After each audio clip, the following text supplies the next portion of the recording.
Knuckles, everyone's favorite muscular echidna warrior. Sometimes he's portrayed as a strong, noble force to be reckoned with, and other times he's a straight up dumbass. Today, we're gonna look at Knuckles' character in every mainline Sonic game and rank him from worthless to elite.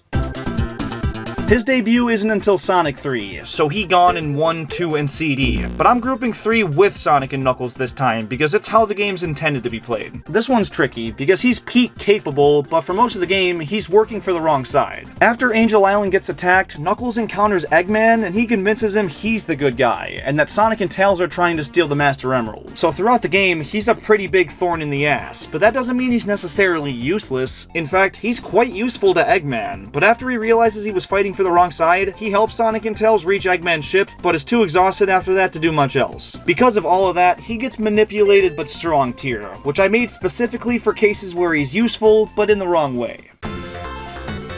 In Sonic 3D Blast, he acts the same as Tails. He's hidden in different levels and takes you to special stages to collect the Chaos Emeralds. Barely does anything.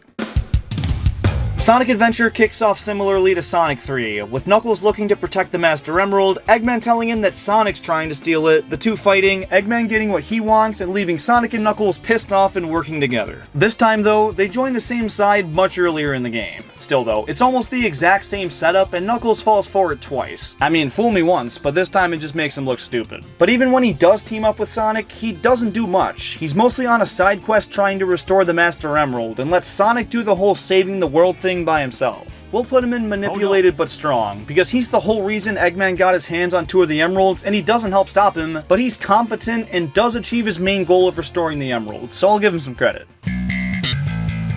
This is the first game where Knuckles plays a prominent role, and it's not helping Eggman at all. Him and Rouge have a standoff over who gets the Master Emerald, and when Eggman tries to snatch it while they're distracted, Knuckles breaks it into a million pieces and has to scour the earth and space to find them all. He did create the problem in the first place, but the Master Emerald is the only thing with the power to counteract that of all 7 Chaos Emeralds, so it's kind of vital Eggman didn't steal it, so I can justify his decision to smash it. However, when he does use it at the end of the game, it's in vain, because the actual ultimate life form takes control of the space colony and keeps it on its collision course. Still though, he played a pretty big role and stepped up when he needed to, and I think that earns him an elite tier. I'm grouping all 3 advanced games together because his role is similar throughout the trilogy, but unlike Tails, who's unlocked pretty early on, Knuckles is more of a mid-game acquisition, and that'll dock him a little. Once unlocked though, you can go back and play any level you want with him, so he's fully capable, but not a full contributor, so I can't put him any higher than sidekick tier. Sonic Heroes makes characters playable in 3s. Sonic's the speedster, Tails can fly, and Knuckles is the brute. So, this game has a billion different story routes and endings, and some runs completely omit Knuckles. When he is there though, he doesn't do much. He follows Shadow through a level or 2 and can be controlled by a second player. Not useless, but he barely does anything. Sonic Rush doesn't feature him much, but he is present in a couple cutscenes, where he's portrayed as pretty freaking useless. When he first meets Blaze and she's holding something shiny, he accuses her of stealing the Chaos Emeralds and gets mad, but when Blaze gets fed up with him, she crushes him under a pile of rocks like it's nothing. Then later on, when Sonic and Tails find him and he gets out, he's a pissed off hothead that smashes the pile of rocks and runs off. Honestly, he's borderline worthless, but clearing the rock pile did open a path to progress in the game, so he'll get barely does anything. This game really solidifies that moron reputation they gave Knuckles for the better part of a decade. When we first see him, he tosses this hologram thing to Sonic in the most unnecessarily cool way possible. And when Sonic gives it back, he fumbles it around and drops it. That's a weird detail for them to add. But looking beyond that, he does travel with Sonic and Tails through most of the story and is full-on playable in a section of Flame Core. Now, his gameplay is straight up booty cheeks, but he does help out a good bit, and I'll give him the bronze tier. Maybe I'm being too nice. After Sonic 06, Knuckles fell into a bit of a hiatus. He's nowhere to be seen in Sonic Rush Adventure, Sonic Unleashed, Sonic Colors, or Sonic 4 Episodes 1 and 2. I guess he was off protecting the Master Emerald or trying to rizz up Rouge. And it's not until Sonic Generations when he makes another appearance. And spoiler alert, it's not a very good one. He attends Sonic's birthday party, gets sucked away by the Time Monster, and needs Sonic to save him, after which he insults him and does jack shit. Then at the end of the game, when they resume the celebration, he goes for another dig at Sonic, and Amy's just not having it and full-on Will Smiths his ass. Knuckles is a straight-up bitch in this game. Worthless.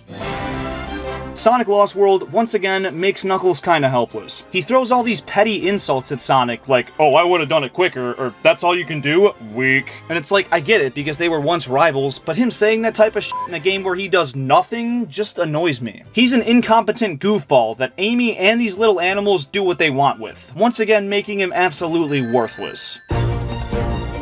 Sonic Boom completely rebranded the Sonic series and gave the characters much more streamlined personalities, but no one was more flanderized than Knuckles. He's modern Patrick Star, an airhead that's really strong, and in the show he has some pretty funny moments, but we're talking about the atrocity that is Sonic Boom Rise of Lyric, where he's actually pretty useful again. He's fully playable alongside Sonic, Tails, and Amy, and he's without question the most broken character in the game, figuratively and literally. When you pause the game during his mid-air special, you can unpause, use it again, and essentially just infinite jump. This completely breaks the game, but gives him shaggy levels of power, so elite!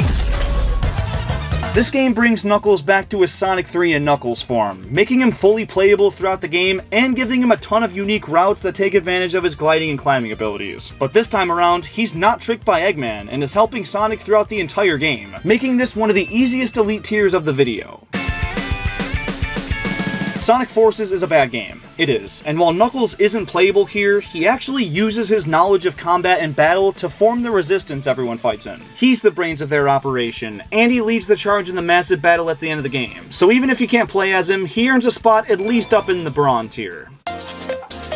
This time around, Knuckles' role is once again about the same as Tails'. He's turned into a digital form and locked up, Sonic has to rescue him, he follows Sonic around for a bit and helps now and again, and after the game's beat, you can play as him. That was only added in the latest and final DLC update last December, and since that's only after the world is saved, it doesn't bring the ranking up much. He gets manipulated but strong, because it's a mid-tier, and I guess he is manipulated by the cyberspace thing, so close enough. And last but certainly not least, we have Sonic Superstars, which makes Sonic, Tails, Amy, and Knuckles fully playable from start to finish. He's a slower character, but his gliding and climbing are super fun to use, and make exploring these areas a cakewalk, giving him one last elite tier. And there you have it. Real quick, if you take your Nintendo Switch on the go a lot and wish it was easier to lug around, you gotta ditch that clunky old dock. It's bulky, flimsy, and really doesn't have a good reason to be. And Accelerate Gaming's portable dock is the solution you've been waiting for. It cuts the unnecessary plastic of Nintendo's and gives you a sleek, durable, and very portable alternative. And it's only 20 bucks, so if you want to enhance your Switch setup and support this channel, go grab one now with an additional 15% off using code Klinger. That promo is almost gone, so use it while you can. And if you disagree with me on any of the rankings in this video, be sure to leave your takes down in the comments. Thank you so much for watching, and check out this video, where I talk about the Knuckles series and see how it's going to affect the Sonic 3 movie later this year.